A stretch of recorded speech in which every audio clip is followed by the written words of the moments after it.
పథకాలు కావచ్చు, రాష్ట్రంలో జరుగుతున్న అనేక సంక్షేమ పథకాలతో పాటు ఒక పక్క కడప రాష్ట్ర వ్యాప్తంగా అభివృద్ధి జరుగుతుంది. మరి కడపలో కూడా ముఖ్యమంత్రి గారు వచ్చినప్పుడు ప్రతిసారి వరాలు కల్పించడం, పులివెందలు కూడా మేము అభివృద్ధి చేశాం. ప్రజలకు కూడా అర్థమైపోయింది, జగన్మోహన్ రెడ్డి గారు అధికారం కోసం తన కుటుంబ సభ్యుల్ని హతమారుస్తారు. సొంత చెల్లి పరిస్థితి, తల్లి పరిస్థితి, సునీతమ్మ గారి పరిస్థితి తెలుసు. మరి అదేవిధంగా పులివెందుల ప్రజల కోసం ఏ రోజు అసెంబ్లీకి వచ్చి పులివెందుల ఎమ్మెల్యే గారు మాట్లాడలేదన్న విషయాన్ని కూడా ప్రజలకు అర్థమైపోయింది. ప్రజలు నమ్మకంతో ఈ మంచి ప్రభుత్వానికి సహకరించి ఎన్డీఏ కూటమి అయితేనే ఈ రాష్ట్రం బాగుపడుతుంది, మా పులివెందులు కూడా బాగుపడుతుందని సంపూర్ణ నమ్మకంతో ఈరోజు ఓటేసి అఖండ మెజార్టీతో ఈరోజు గెలిపించారు. అంటే జగన్మోహన్ రెడ్డి గారికి నామినేషన్లు వేయడమే ప్రజాస్వామ్యబద్ధం. ఎందుకంటే ఒంటిమిట్టలో 11 నామినేషన్లు పడ్డాయి, మరి పులివెందుల జెడ్పీటీసీకి 11 నామినేషన్లు పడ్డాయి. అక్కడే మేము ప్రజాస్వామ్యబద్ధంగా ఎన్నికలు జరుపుతున్నాం అనేది ప్రజలకు ఒక నమ్మకాన్ని కుదిరిచ్చాం. మరి ఈరోజు ఒక సాక్షి ఛానల్లో తప్ప ఏ ఛానల్లో చూసినా ప్రజాస్వామ్యబద్ధంగా ఎన్నికలు జరిగాయి. ప్రజలు చాలా ఆనందంగా ఉన్నారు. ఎందుకంటే వాళ్ళు కోరుకున్న విధంగా ఈరోజు మెజార్టీ తెచ్చినందుకు కూడా ప్రజలకు మరి కార్యకర్తలకు అదేవిధంగా సమిష్టిగా ఈరోజు ఎన్డీఏ కూటమి నాయకులు సమిష్టిగా ఈరోజు మేమందరం పనిచేసాం. వారికి కూడా ప్రత్యేకతమైన ధన్యవాదాలు తెలియజేస్తూ మరి ఇందాక రాంప్రసాద్ రెడ్డి గారు చెప్పినట్లు మరి చంద్రబాబు నాయుడు గారికి, లోకేష్ బాబు గారికి ఇది ఒక గిఫ్ట్ అనే విషయం తెలియజేస్తున్నాం. దగ్గరలో కడప స్వీప్ అవుతుందన్న విషయాన్ని కూడా తెలియజేస్తున్నాం.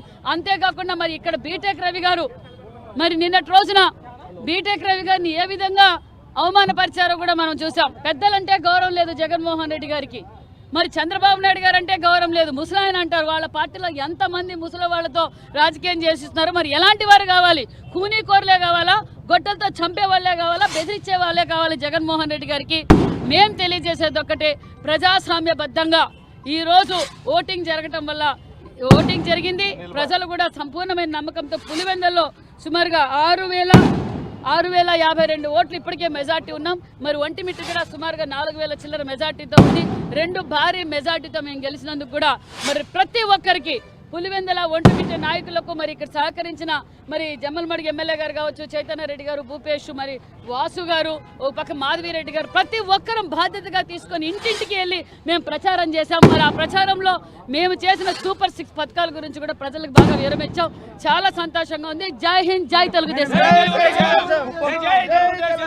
వైఎస్ఆర్ కాంగ్రెస్ పార్టీ అధికారంలో ఉన్నప్పుడు కుప్పం మున్సిపాలిటీ గెలిచినప్పుడు ఇది రివెంజ్ అనుకోవచ్చా? పులివెందులు జెడ్పీటీ మాకు ఎవరి మీద రివెంజ్ లేదు. మేము ఏ రోజు వైనాట్ 170 అని లేదు, వైనాట్ కుప్పం అని లేదు.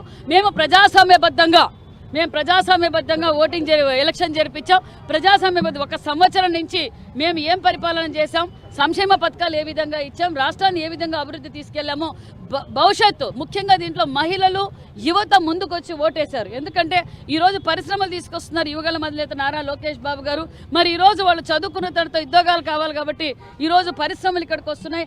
అగ్రికల్చర్ సెక్టర్, హార్టికల్చర్ సెక్టర్ అన్ని విధాలుగా ఈరోజు అభివృద్ధి జరుగుతుందంటే ఎన్డీఏ కూటమిలో మాన్య శ్రీ ముఖ్యమంత్రి చంద్రబాబు నాయుడు గారి ఆధ్వర్యంలో జరుగుతుందన్న సంపూర్ణమైన నమ్మకంతో ఈరోజు ఓటేశారన్న విషయం తెలుసు. ఇక్కడెక్కడ పులివెందుల్లో మీరు చరిత్రలో చూశారు. ఇక్కడ పులివెంద చరిత్రలో స్థానిక ఎన్నికల్లో చీనాకాయలు అమ్మితే పర్సెంటేజు, అరటికాయలు అమ్మితే పర్సెంటేజు, చికెన్కి పర్సెంటేజ్, కోడిగుడ్లకు పర్సెంటేజ్, ఇలా ప్రజల్ని ఏ విధంగా భయభ్రాంతం చేసి పిండి పిప్పి పీడిచ్చారో ప్రజలందరికీ తెలిసి ఒక్కసారిగా ఈసారి కూడా మనం వైసీపీకి ఓటేస్తే మన జీవితాలు కూడా నాశనం అయిపోతాయి. ఇప్పుడున్న ఈ మంచి ప్రభుత్వానికి మనం సహకరించాలని ప్రజలు సంపూర్ణమైన నమ్మకంతో మాకు ఓటేశారు. ఏ విధంగా అయితే ఓటేశారో అదే నమ్మకాన్ని మేము నిలబెట్టుకుంటాం. వాళ్ళు చెప్పిన సమస్యలు కూడా కొన్ని ఉన్నాయి. ఎలక్షన్ కూడా అయిపోయిన తర్వాత సమస్యలు పరిష్కారం చేస్తామన్నాం. ఖచ్చితంగా పరిష్కారం చేస్తామన్న విషయాన్ని కూడా మీకు తెలియజేస్తున్నాం.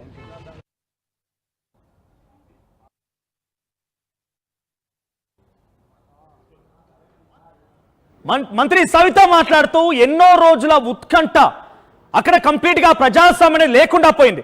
మేము అక్కడ ఎన్నికల నోటిఫికేషన్ వచ్చిన తర్వాత ఎప్పుడైతే నామినేషన్లు పడ్డాయో అప్పుడే అర్థమైపోయింది ప్రజాస్వామ్యం అంటే ఏంటి అనేది. ప్రజాస్వామ్యం అనేది నామినేషన్ వేసిన రోజే బ్రతికింది. అంతకంటే ముందు నామినేషన్ వేసే పరిస్థితి లేదు. ఒకరంటే ఒకరే వేసేవారు, ఆ ఒక్కరే గెలుపొందేవారు, ఏకగ్రీవంగా జరిగిపోయేది. కనీసం ఓటర్లకి ఓటు హక్కు వినియోగించుకునే అవకాశం కూడా లేదు. బ్యాలెట్ పేపర్ అంటే తెలియదు, బ్యాలెట్ బాక్స్ అంటే తెలియదు, ఓటర్లు వెళ్ళి ఓటు వేసే పరిస్థితి లేదు. కానీ అటువంటి పరిస్థితి నుంచి నోటిఫికేషన్ రాగానే 11 మంది పులివెందులలో 11 మంది ఒంటిమిట్టలో నామినేషన్ వేసిన రోజే ప్రజాస్వామ్యం బతికింది అని చెప్పి తను మాట్లాడుకొచ్చారు. మరోవైపుగా జగన్మోహన్ రెడ్డి నిన్న ప్రెస్ మీట్ పెట్టి మాట్లాడిన మాటల్ని కూడా ఉద్దేశిస్తూ కోట్ చేస్తూ ఏకంగా తమ కుటుంబ సభ్యులనే చంపేటువంటి తీరుని మనం గతంలో చూసాం.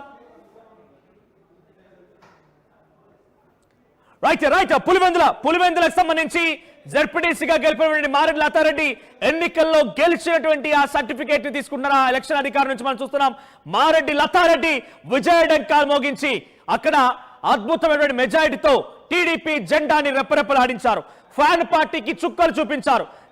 జగన్ కంచుకోట, జగన్ అడ్డా అనేటువంటి ఆ పేర్లని పూర్తిగా ఫుల్ స్టాప్ పెట్టారు. టీడీపీ జెండాని రెప్పరెప్పలాడించి చంద్రబాబు అడ్డాగా మార్చేశారు. సో ఒకప్పుడు ప్రజాస్వామ్యాన్ని పూర్తిగా కూని అయ్యేది, ప్రజాస్వామ్యాన్ని లేకుండా పోయేది అనేటువంటి పరిస్థితులు ఉండేవి అని టీడీపీ నాయకులు మాట్లాడుతున్నారు. సో మారెడ్డి లతారెడ్డి ఆ ఎన్నికల పోలింగ్ జరుగుతున్నటువంటి పరిస్థితుల్లో కూడా ఆర్టీవీతో మాట్లాడుతూ తన విశ్వాసాన్ని వ్యక్తపరిచారు. నేను కేవలం మెజార్టీ మాత్రమే చూస్తాను, గెలిపోటములు కాదు, నాకు మెజార్టీ ఎంత వస్తుందనే వారికి మాత్రమే నేను ఆసక్తిగా ఎదురు చూస్తున్నాను రకంగా తను మాట్లాడుకొచ్చారు. సో ఎన్నేళ్ళ ఉత్కంఠ జగన్ కి వ్యతిరేకంగా చాలా పెద్ద ఎత్తున పోరాటాన్ని కొనసాగించింది ఆ కుటుంబం.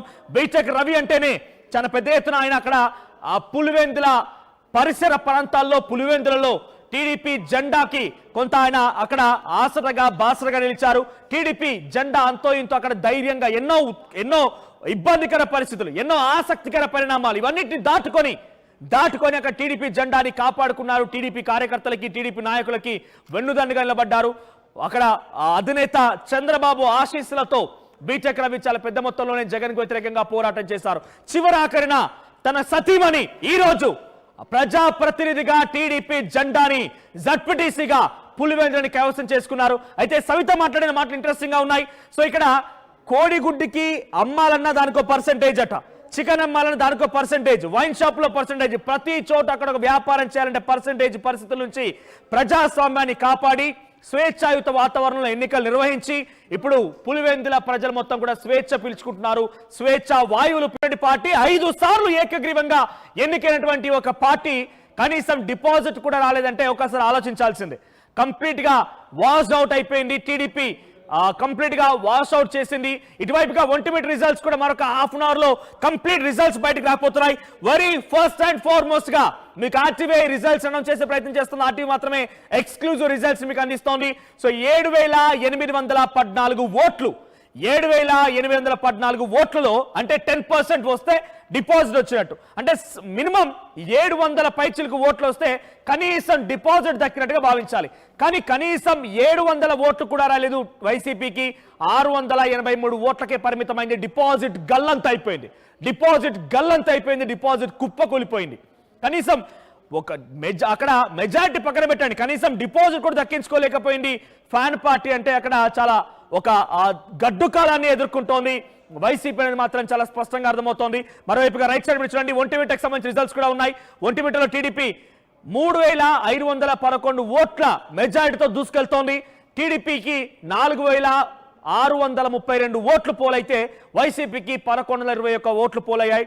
మేబీ ఇక్కడ వాళ్ళు మరి ఇక్కడైనా డిపాజిట్ దక్కించుకుంటారు చూడాలి. ఇక్కడ వైసీపీ గెలుపు పక్కన పెట్టండి, వైసీపీ సెకండ్ స్థానం పక్కన పెట్టండి, కానీ డిపాజిట్ దక్కించుకుంటుందా అనే రకంగా కూడా మనం మాట్లాడుకుంటామంటే ఎంత దౌర్భాగ్యమైన పరిస్థితికి ఒక వైసీపీ అక్కడ ప్రజల్లో దిగజారిపోయిందో అర్థమవుతోంది. సో ఒక గడ్డు పరిస్థితిని, చాలా దుర్లభమైనటువంటి ఒక పరిస్థితిని ఇప్పుడు వైసీపీ అక్కడ ఎదుర్కొంటున్నట్టుగా మనకు అర్థమవుతోంది. ఏదేమైనా వైసీపీకి కంప్లీట్ గా పులివెందుల ప్రజలు ఇక మీరు వద్దు మాకు అన్నట్టుగా పక్కన పెట్టేస్తారు. కొన్ని ఏళ్ల రాజకీయ చరిత్రకి ఫుల్ స్టాప్ పెట్టారు. రాజకీయ చరిత్ర ఏకంగా పుస్తకాన్ని తిరగరాసారని చెప్పాలి. 1996 నుంచి 2004 వరకు వైసీపీ జెండా మాత్రమే కనిపించే చోట ఇప్పుడు టీడీపీ జెండా రెపరెపలాడుతోంది. సో 6,052 ఓట్లతో అక్కడ టీడీపీ గెలుపొందింది.